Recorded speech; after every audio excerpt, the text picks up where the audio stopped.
বিপুল রাখছেন। সঠিকভাবে এসআইআর হতেই হবে, সঠিকভাবে এসআইআর না হলে নির্বাচন হবে না। সেই দিনটা খুব দূরে নয় যেদিনকে জনগণ ওদের বেঁধে রাখবে, কোনো দলকে বেঁধে রাখতে হবে না। 2, 3, 4, 5 কি বলেছিল, করেছিল আর করিয়েছিল। আর আজকে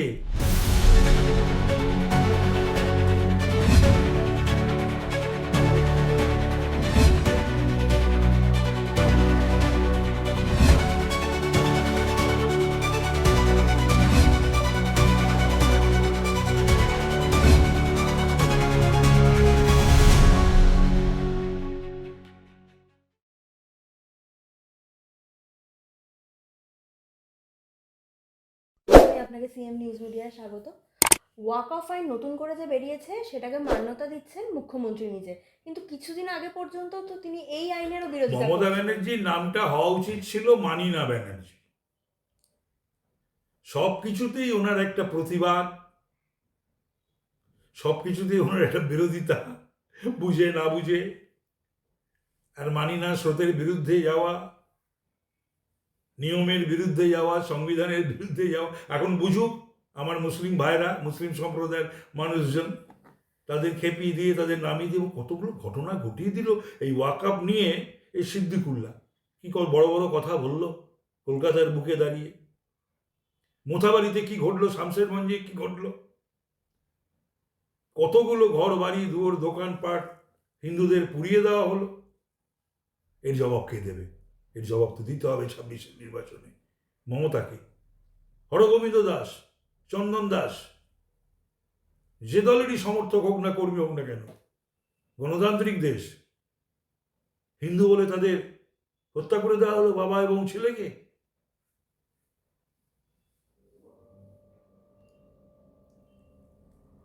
এবং এই যে একটা বিদ্বেষ তৈরি করলেন এবং বড় বড় কথা বললেন, সবসময় খালি বলেন আমি বেঁচে থাকতে এই সায়ার হবে না, আমি থাকতে এই হবে না, সেই হবে না। আরে ভাই, আশ্চর্য কথা। বরঞ্চ বলতে হবে যে ভারতবর্ষের বুকে হিন্দু সম্প্রদায়ের মানুষের সহনশীলতা এতটাই যে তারা এই সমস্ত কিছুকে এখনো পর্যন্ত সব মেনে নিচ্ছে বা বরদাস্ত করছে। কিন্তু আমি এটা ইদানিংও দেখতে পাচ্ছি যারা ধর্মপ্রাণ মুসলমান, লেখাপড়া জানা মুসলমান, খবরাখবর রাখে রাজনীতির মুসলমান, তারা কিন্তু ভিন্ন কথা ইদানিং বলতে শুরু করেছেন তৃণমূলের বিরুদ্ধে, মমতার বিরুদ্ধে। এটা কিন্তু খুবই সুখবর বলে আমি মনে করি। উনি কারণ নন, ক্ষমতায় টিকে থাকার জন্য উনি সমস্ত কিছু করতে পারেন, সমস্ত কিছু করাতে পারেন, সমস্ত কিছু বলতে পারেন, আর মুহূর্তে তারা আবার বিপরীত দিকে হাঁটতে পারেন। অন্যদিকে দেখা যাচ্ছিল যে তৃণমূল তো এসআইআর এরও বিরোধিতা করছিল, কিন্তু এখন দেখা যাচ্ছে এমএলএ এমপি থেকে শুরু করে খোদ মমতা ব্যানার্জি নিজে এসআইআর এর ফর্ম ফিল আপ করছেন এবং এসআইআর এর বিরোধিতা কেন করছে? যেদিন মানুষ বুঝতে পারবে না, আমি এটাই আমার খুব দুঃখ লাগে, খুব পরিতাপের বিষয়। বাংলার রাজনৈতিক সচেতন শিক্ষিত মানুষ তারা কি চায় যে যা ভারতীয় নয় তাদের নাম থাকবে, মরা মানুষের নাম থাকবে, মৃত মানুষের নাম থাকবে, অস্তিত্বহীন মানুষের নাম থাকবে, ঠিকানাহীন মানুষের নাম থাকবে, আর তারা সমস্ত ভোট দেবে, পুলিশ আর দুর্বৃত্তরা মিলে ভোট লুট করবে, আর এই ভুতুরে ভোটাররা, মৃত ভোটাররা, বাংলাদেশিরা, রোহিঙ্গারা ভোট দেবে। আর মমতা ব্যানার্জি ডান্ডিয়া নাচতে নাচতে 14 তলায় গিয়ে নবান্নে বলবেন যে আমি আবার মুখ্যমন্ত্রী হয়েছি। না, সে ঘুরে বালি। এখনো বোঝা যাচ্ছে যে ইদানিংকালে ত্রিস্তর পঞ্চায়েত, পুরসভা, পুর নিগম, বিধানসভা, লোকসভা যতগুলো ভোট হয়েছে, তাহলে তো এই সমস্ত ভুয়া ভোটার, মৃত ভোটার আর এই বাংলাদেশি ভোটাররা ভোট দিয়েছে। তাদের ভোটে তো এমএলএ, এমপি, মন্ত্রী, মুখ্যমন্ত্রী, পুরসভাগুলো। এটা চলতে দেওয়া যেতে পারে? কোনো সভ্য দেশে গণতান্ত্রিক বন্দোবস্ত বা ব্যবস্থা যেখানে আছে। আমি এখনো বলবো যে election commission should leave no stone unturned. Whatever is got to be done, should do.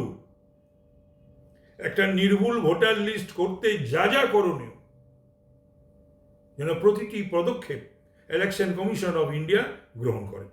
কিন্তু শুভেন্দুবাবু আজকে সকালে একটি বিস্ফোরক অভিযোগ তুলেছেন যে মনোজ পান তিনি নাকি বিএলও এবং ইআরওদের ফোন করে করে বলছে মৃত এবং ভুয়ো ভোটারদের নাম এবং অনুপ্রবেশকারীদের নাম যেন ভোটার লিস্টে থাকে। এই কাজ যে বা যারা করছেন, যারাই হোক, মনোজ পন্ত আর দেশের সংবিধানের ঊর্ধ্বে নয়, আইনের ঊর্ধ্বে নয়, বিপদ ডেকে আনছেন।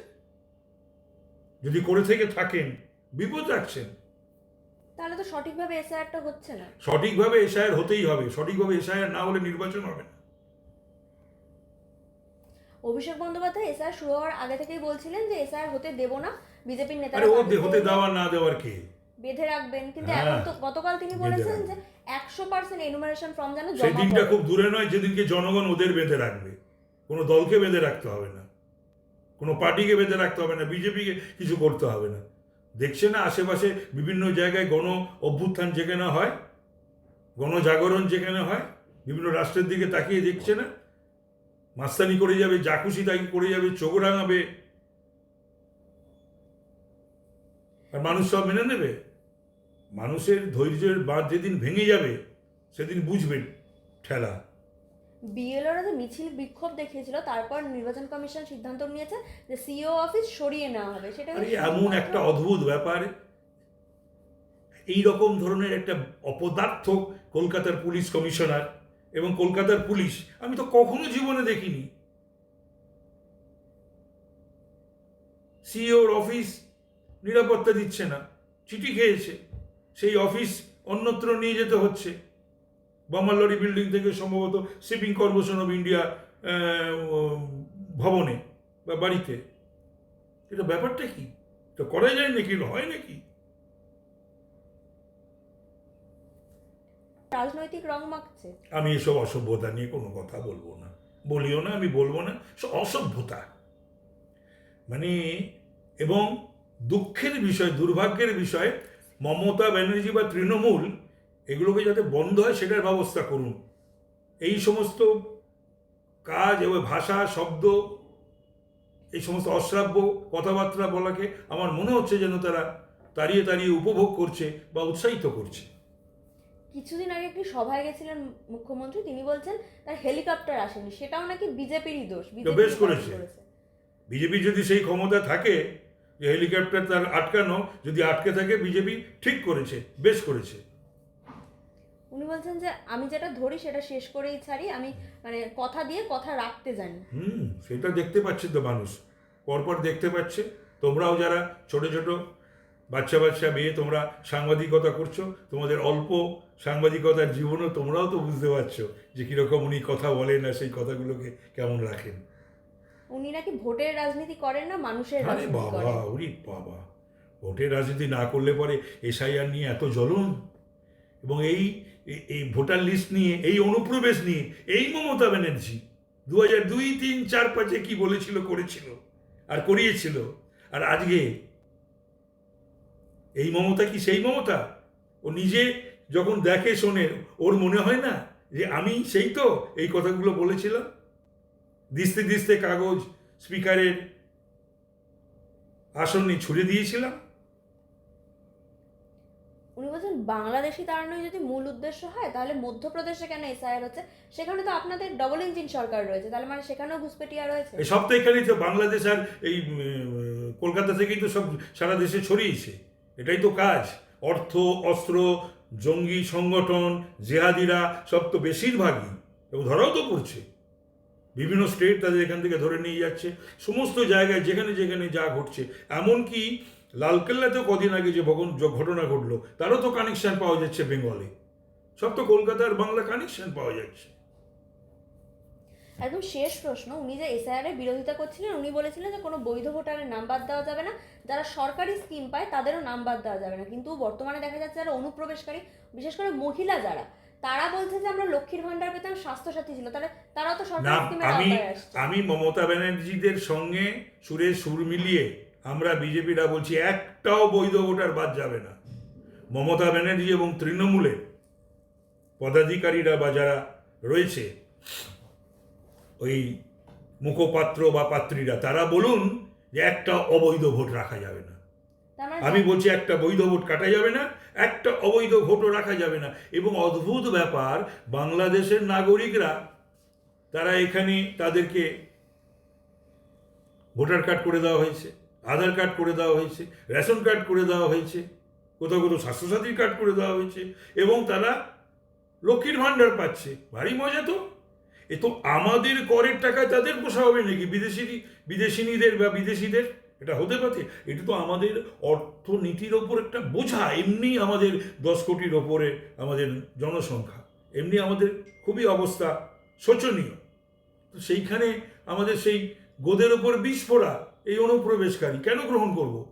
কেন পশ্চিম বাংলায় আমরা যারা কর দিই আমাদের টাকায় তাদের লালন পালন তাদের পোষা হবে কেন?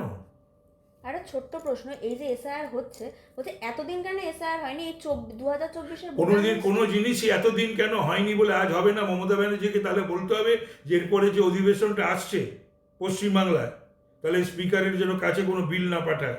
কারণ সেটা এতদিন হয়ে আসছে, তো বিল আসবে কেন? তাহলে আইনে সংশোধন হবে কেন?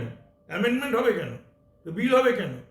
তো এইগুলো জেনে শুনে বুঝে টুঝে আবার গর্ব করে বলেন আমি এতবারের এমএলএ, আমি এতবারের মুখ্যমন্ত্রী, এতবারের কেন্দ্রীয় মন্ত্রী। তো এগুলো জানেন না উনি?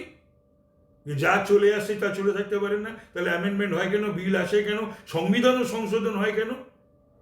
2024-এর ভোটার লিস্টে তো নরেন্দ্র মোদীর সরকার গঠন করেছিল, বলছে তাহলে সেই সরকারও ফেলে দেওয়া উচিত। না, সেটা তো বিতর্কের বিষয়। সেটা তিনি পার্লামেন্টে তার সব সাংসদদের দিয়ে বলার না। কিন্তু ঘটনা হলো তাহলে পরে তো ওরও করে দেওয়া উচিত। উনি, আমি তো এটা অনেকদিন আগে বলেছিলাম, যখন অভিষেক বলেছিল যে অভিষেক প্রথমে এটা শুরু করুক না, তো মমতা ব্যানার্জি শুরু করুক না। যে 21-এর নির্বাচনে হয়ে যিনি বসেছেন, বা তারপরেই উনি তো অবশ্য 21-এ হেরেছিলেন, তারপরে বাই ইলেকশনে যেটা উনি জিতেছেন, একটা সময় ওই ভবানীপুরে তথাগত রায় ওই ভবানীপুর অ্যাসেম্বলি থেকে জিতেছিলেন। এইবারেও দেবশ্রী চৌধুরী 8টা ওয়ার্ডের মধ্যে 5টা ওয়ার্ডে জিতেছে। তাহলে উনি একটা দৃষ্টান্ত সৃষ্টি করুন না গণতন্ত্রের পূজারী হিসাবে, যে রিজাইন করুন, যে না আমরা সমস্ত ভুলভাল ভুতুড়ে ভোটার বা ভুয়ো ভোটার বা লিস্ট, সেই ভোটার লিস্টে আমরা জিতে এসেছি। উনি একটু দেখেন না, পথ দেখেন না ভারতবর্ষের গণতন্ত্র প্রিয় মানুষকে। উনি এসআইআরকে বলতে ধর্মের নামে ফর্ম বিলি করছে বিজেপি। এখন উনি জগন্নাথ দেবের মন্দির করবেন, আবার মহাকালের মন্দির করবেন, দুর্গাঙ্গন করবেন, তারপরে আবার ঈদের নমাজের দিন, সেটাও আগামী দিনে আমি বলবো মুসলিম ভাই বন্ধুদের যে আমাদের এই যে সম্পর্কটা তিক্ত করছে একটা, এবং ওদেরও ওই দিনে, ওদের তো সম্প্রীতির দিন, ঈদের দিন মানুষের গলা মেলায়, আর সেইখানে গিয়ে মমতা ব্যানার্জি বলছে গন্ধা ধর্ম। তাহলে উনি তো ওনার ইচ্ছা মতন ধর্মগুলোকে নিজের মতন করে কখনো বিরোধিতা, কখনো ব্যবহার তো করছেন। অসংখ্য ধন্যবাদ।